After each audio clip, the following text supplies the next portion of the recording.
ಏಕಾದಶಿ ಊಟ ಕಾಲಕೂಟ. ಏಕಾದಶಿ ಊಟ ಕಾಲಕೂಟ. ಅಂಬರೀಷ ಚಕ್ರವರ್ತಿ ಏನು ಮಾಡ್ತಾ ಇದ್ದ ಅಂತ ಹೇಳ್ತೀರಾ?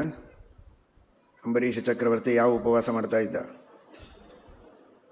ಏಕಾದಶಿಯ ಉಪವಾಸ.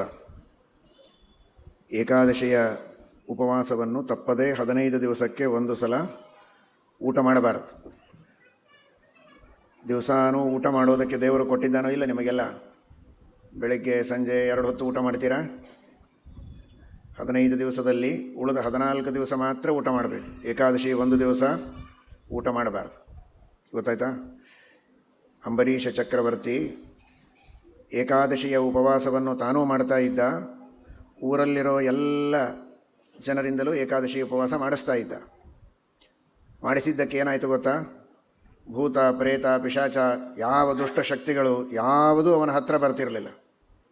ಯಾರಾದರೂ ಬಂದರೆ, ರಾಕ್ಷಸ ಪಿಶಾಚ ಅಸುರ ಯಾರು ಬಂದರೂ ಕೂಡ ಸುದರ್ಶನ ಚಕ್ರ ಅವರನ್ನು ಓಡಿಸಿಬಿಡ್ತಾ ಇತ್ತು. ನಿಮ್ಮ ಹತ್ರ ಯಾವ ಪಿಶಾಚ ಭೂತ ಬರೋದು ಬೇಡ ಅಲ್ವಾ? ಬರಬೇಕಾ? ರಾಕ್ಷಸ ಬರಬೇಕಾ?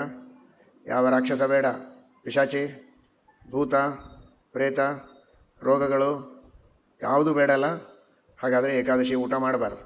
ಏಕಾದಶಿ ಊಟ ಮಾಡದೇ ಇದ್ದರೆ ದೇವರು ಯಾವಾಗಲೂ ನಿಮ್ಮ ರಕ್ಷಣೆಯನ್ನು ಮಾಡ್ತಾನೆ. ಯಾವ ದುಷ್ಟರು ಹತ್ತಿರ ಬರದೇ ಇರೋ ಹಾಗೆ ದೇವರು ನಿಮ್ಮ ರಕ್ಷಣೆ ಮಾಡ್ತಾನೆ.